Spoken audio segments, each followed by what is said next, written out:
يا أيها الذين آمنوا كتب عليكم الصيام كما كتب على الذين من قبلكم لعلكم تتقون. بسم اللہ الرحمن الرحیم. محترم حضرات، السلام علیکم ورحمۃ اللہ وبرکاتہ.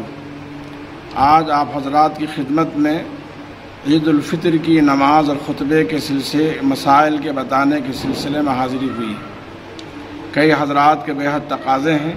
آپ کی خدمت میں عید الفطر کے نماز کا طریقہ اور اس کے مسائل پیش کیے جاتے ہیں. عید الفطر کے سلسلے میں 3 مسئلے کو ذہن میں رکھنا ہے.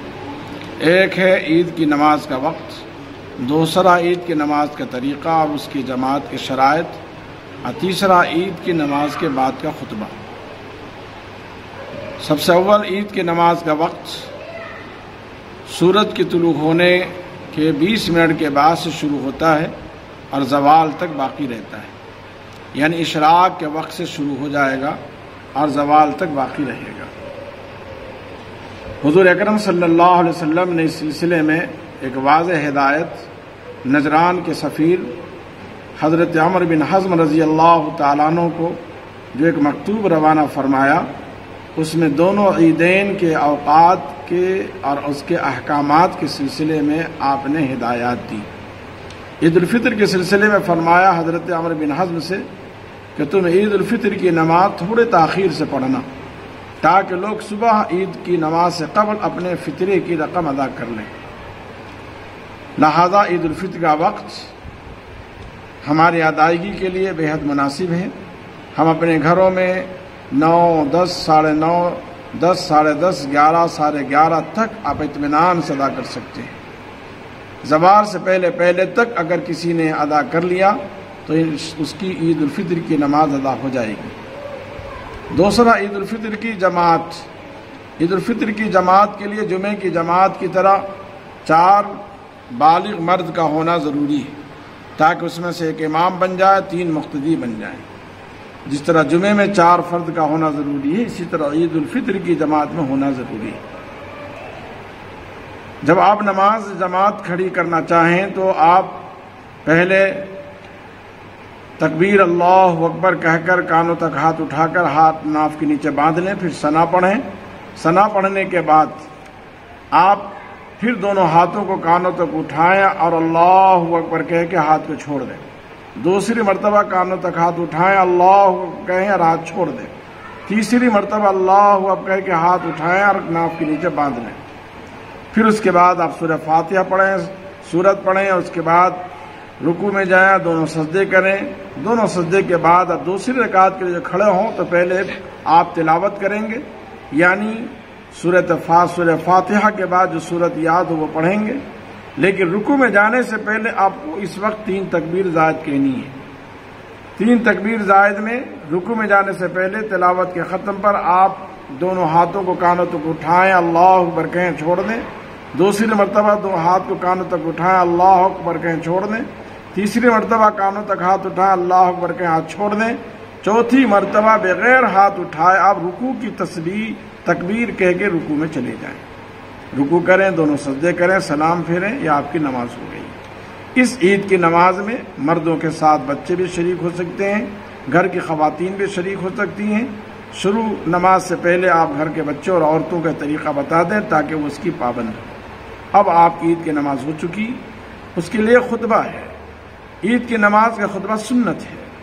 خطبہ کوئی بڑی چیز نہیں ہے. شریعت میں ہر اہم چیز کے حل اللہ کے رسول صلی اللہ علیہ وسلم کی ہدایت کی روشنی میں فقہاء نے پیش کیا ہے. شریعت میں پہلے خطبے میں اللہ کی تعریف ہونی چاہیے، دوسرے خطبے میں رسول کریم صلی اللہ علیہ وسلم پر درود ہونی چاہیے. لہذا خطیب جو خطبہ دینے والا ہو وہ آگے آ جائے، پہلے خطبے میں سورہ فاتحہ پڑھ لے، پھر بیٹھ جائے، پھر اس کے بعد درود شریف پڑھ لے. یہ دوسرا خطبہ ہو گیا. بہتر یہ ہے کہ پہلے خطبے میں ایک بار تکبیر تشریق اللہ اکبر لا الہ الا اللہ واللہ اکبر اللہ اکبر وللہ الحمد پڑھ دیں. اسی طرح دوسرے خطبے میں بھی خطبے درود شریف سے پہلے یہ تکبیر تشریق ایک بار پڑھ لیں. پھر آپ اللہ تعالیٰ سے دعا مانگیں گر گرا کر. اللہ نے موقع عطا فرمایا ہے، قبولیت کی گھڑی ہے. اپنے لیے، قوم کے لیے، ملت کے لیے، ملک کے لیے، اس بیماری سے شفا یابی کے لیے عالمی طور پر ہر ایک کے لیے دعا کریں۔ انشاءاللہ یہ مقبول گھڑی جس میں اہل خانہ کے ہاتھ آپ کے ساتھ اٹھے ہوں گے، یقیناً دل سے دعا ہوگی اور دل سے سو آمین کہیں گے۔ یہ بات بھی ذہن میں رکھیں کہ اس وقت ہمارے بزرگوں نے اس کورونا وائرس بیماری کے سلسلے میں جب سے آمد اس کو ہوئی، اس کے احتیاط کے طور پر پہلے ہی منع کیا ہے کہ گلے نہیں ملنا ہے اور عام اجنبی لوگوں سے مصافحہ کرنے سے بچنا ہے، گلے ملنے معانقہ سے بچنا ہے اور ہاتھ ملانے سے بچنا ہے تاکہ بیماری سے ہم محفوظ رہ سکیں، اور اگر ہمارے اندر بیماری ہے تو ہم سے دوسرے لوگ اس بیماری سے محفوظ رہ سکیں۔ یہ عید الفطر کا طریقہ اور عمل ہو گیا۔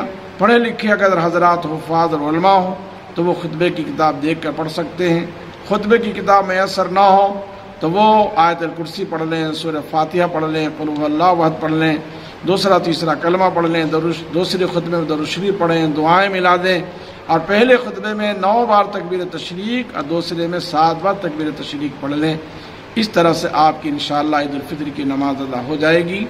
عید کی نماز سے پہلے اپنے اہل خانہ کی طرف سے صدقہ فطر کی ادائیگی آپ کے لیے واجب ہے، آپ اس کا اہتمام کریں، اور مستحقین تک، بیت المال تک، کہ مدارس کی ذمہ دار تک آپ اپنی فطر کی رقم پہنچانے کی کوشش فرمائیں۔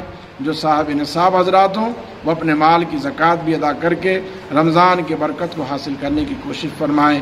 وآخر دعوانا الحمد للہ رب العالمین۔ یا ایہا الذین آمنوا کتب علیکم الصیام کما کتب علی الذین من قبلکم لعلکم تتقون۔